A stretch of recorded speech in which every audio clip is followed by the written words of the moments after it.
supports the admiral Mm-hmm. and the captain and all the important places on the ship. Mm-hmm. It provides us with a defensive ring about 300 miles all the way around the ship, or more specifically, all the way around the aircraft, wherever it is. It is usually sent off our ship on the threat axis, which means if we're going to be attacking or engaging with Iraq because they invaded Kuwait, we will probably put this aircraft between our ship and Iraq Okay. so that it can see more of Iraq. Mm-hmm. Its mission Mm-hmm. is to go up to 24,000 feet or so. And when it gets there, to use this big radar Mm-hmm. to look for everything that is moving Mm-hmm. in the air or on the surface of the sea, Mm-hmm. which in this case would be almost pretty much the entire Persian Gulf. Mm-hmm. The Persian Gulf is shallow, so generally speaking, it is too shallow for submarines. Mm-hmm. If we were in the open ocean Mm-hmm. or the North Arabian Sea, which is part of the Indian Ocean, the water is very deep, and we would have submarines with us. Our submarines, and possibly Russian submarines, possibly Iranian submarines. They don't have to be nuclear to be dangerous. Mm-hmm. Ours Yeah. are all nuclear, which means they can stay underwater for 60 days at a time and never come up. The Russians have the same kinds of submarines. Very good. China has yeah. very good submarines too. Mm-hmm. They don't have to be nuclear to be dangerous. Oh, okay.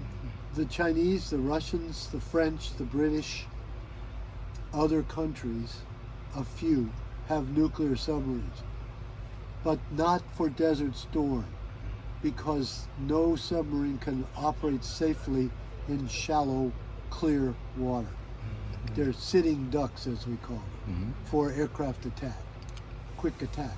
So, we're going to be looking at the electromagnetic spectrum with our radar, multi-frequency, from direct current, which sounds like to light, which you can't hear. Direct current to light, the whole radio frequency spectrum. We don't hear under the water. We use submarines and surface ships and other kinds of aircraft to do anti-submarine warfare. Not this aircraft.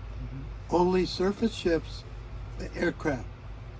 But for Desert Storm and most operations, that's fine, because our submarines can easily look after other nations' submarines. I know because I served in our submarines. Fast attack, not the ones that launch missiles, the ones that do attack mode operations. So, this aircraft gives us the ability to see 300 miles around us, and we can do that for 6 to 8 hours with one aircraft. We have 3 or 4 of these aircraft on each carrier. So this aircraft is, I don't speak for the Admiral, but it's very important. Okay? Okay. Very important to the Admiral to know, control the battle, follow the battle, make changes based upon availability of aircraft, etc. Without this aircraft, we would be almost like this. We could see 15 miles, not 300. Any questions? Otherwise, I'd invite you to go take the Admiral's Country Tour. Ask the docent, how do I take the Admiral's Country Tour? Admiral Captain, TFCC. It's in the Gray Island area. That would be very interesting for you now, Okay. knowing about this aircraft. Okay. The tactical data system. It'll be all lit up for you down below, Okay. like the Admiral saw it. Okay. How about the target on the land? Hmm? How about the target on the land? For example, if this aircraft can monitor the land target Yes. on the land also. Yeah, it Okay. can, that's it. Okay. Monitor is key, Okay. and most of what we do is encrypted. Oh. So we try to keep it from them, but it's not easy. And of Okay. course, we're listening to them. So go ask this guy. Okay. Point me to the Admiral's tour. Okay. Okay. Thank you. You're welcome. Thank and you. you can take pictures anywhere. Okay.